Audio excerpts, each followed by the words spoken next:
Hey guys, welcome back to Critical Flick. Today I'll be reviewing The Zone of Interest. The Zone of Interest is a film that follows the story of Rudolf Höss and his control of the Auschwitz concentration camp in Poland during World War II.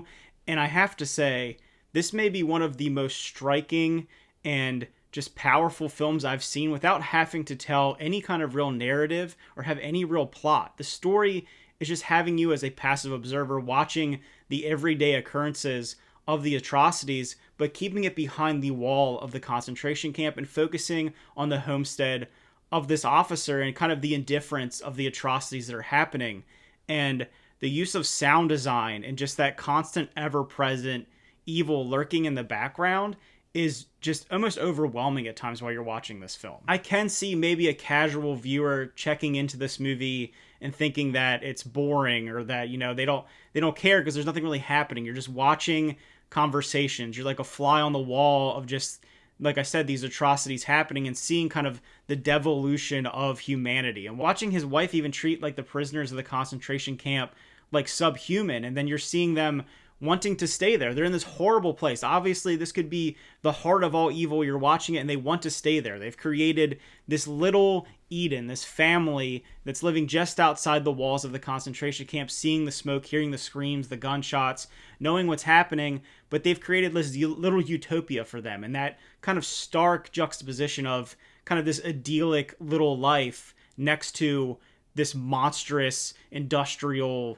atrocity. It's incredible to watch a film that can take the idea of what the concentration camps are and what the Holocaust is and bring it down to a almost understandable and both human but like almost demonic level. It's so interesting the way that they went about telling the story. I think the overall cinematography and production design are really well done. There's a lot of really good blocked off shots, like I said, where you're just kind of passively watching. It's like a fixed camera and you're seeing this little garden, or you're seeing kind of the kitchen or the little outside of this home, this little villa next to this wall, and seeing the smokestacks and hearing the gunshots and having all that in the background. I think the sound design elevates that to another level. You're just hearing the whispers in the background, the yelling, the kind of sounds of these things happening, but you're sitting there in this little peaceful little home. So it's that those two things shouldn't work together, and they shouldn't ever be together. And as an audience member, when you're watching these happen, it kind of like eats at you, it kind of digs at you throughout this film. And I think the thing that's important about a movie like this is I feel like we see a lot of films that focus on this time period and this horrible event, and it can create this over the top and just kind of wild cinematic story, while there are some huge stories that happened during that time, and these films all have a place in history. This film focuses on kind of the very granular and basic level of what's happening and kind of the devolution of humanity and what we're capable of and how people can become complacent with how bad things are. Because we always think, how did these happen? Like, how did people just let this happen? How do people not stand up? How does anyone just passively engage with this? Or how does anyone actively engage in these kind of things? And this kind of film dives into a family and how they could become that way, and how humanity can so easily like lose grip of the veil and let it slip and become something wildly monstrous. So I do like the idea of capturing that on film. This is a hard film to talk about because when you're watching it, you understand what's happening, but trying to talk about it as, just a reviewer, it's hard to express kind of what's happening in this story. And in that same vein, I think it's an important film to check out. The film is in German, so it is a foreign language film. I think it's a UK Polish production, so I'm not sure what it would be classified under as actually the origin of the film. The film is in German, and like I said, it does have some pretty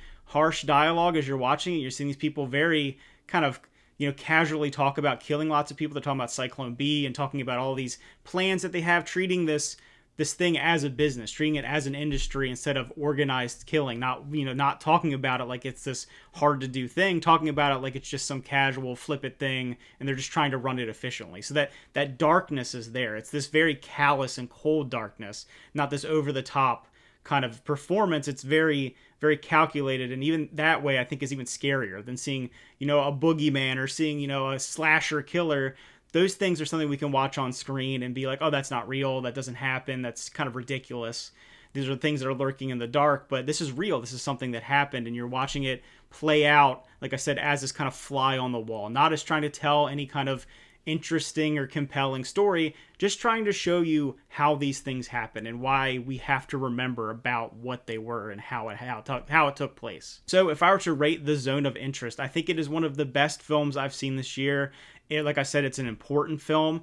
I would give it a 9 out of 10. I think it is exceptionally well made. I think it takes very hard to handle material, and it brings it to an audience in a way that can be watched by anyone. So if you end up checking out The Zone of Interest, let me know what you thought about it. I always love to hear people's opinions. Thanks for watching. Remember to like and subscribe, and see you guys next time.